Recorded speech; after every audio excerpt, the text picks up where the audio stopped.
সুন্দর দৃশ্যের জন্য চাই সহজ কৌশল। তাহলে দৃশ্য আঁকানোর প্রসেসটা এক ধাপ এগিয়ে থাকে। প্রথমেই আর্ট পেপারের মাঝে একটা সোজা দাগ টেনে নেব।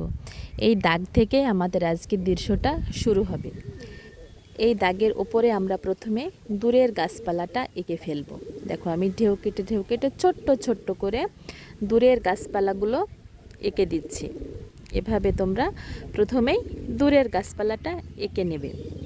এরপরে আমরা এই যে দুই সাইডে দুটো পাহাড় আঁকাবো।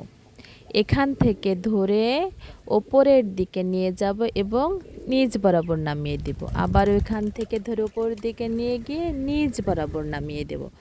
দুটো পাহাড় হয়ে গেল। এখন কি কাজ? দুটো পাহাড়ের মাঝখানে একটা সূর্য।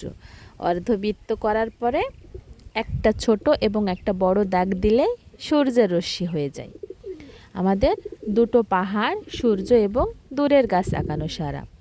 এরপরে আমরা কি করব? এই যে মাঝখান থেকে একটা ছোট্ট ছোট্ট করে দাগ টেনে নেব। একটা ছোট্ট দাগ, তারপর একটু বড়, এভাবে আমরা একটু একটু করে বড় করতে করতে দাগগুলো টেনে নেব। এটা মূলত আমাদের রাস্তার মাঝে যে দাগ থাকে সেই দাগটা।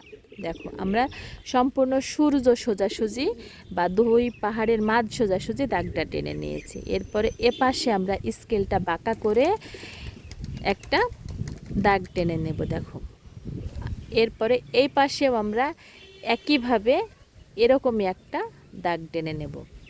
দেখো আমাদের একটা রাস্তা হয়ে গেল। দূরের রাস্তাটা আমরা চিকন করেছি এবং সামনেকার রাস্তাটা মোটা করেছি, এবং রাস্তার দুই পাশে আমরা ওই যে দূরের গাছপালা যে এঁকেছিলাম সেই দূরের গাছপালার মতনই আমরা এখানেও কিছু জঙ্গল বা ঝোপঝাড় কিংবা গাছপালা এঁকে দেব। দেখো এখানেও আমরা সে একই নিয়মে ছোট্ট ছোট্ট ঢেউ কেটে আমরা দূরের গাছপালাটা কাছে এঁকে দিয়েছি। আমার দৃশ্যটা রং করার পর এরকম হয়েছে।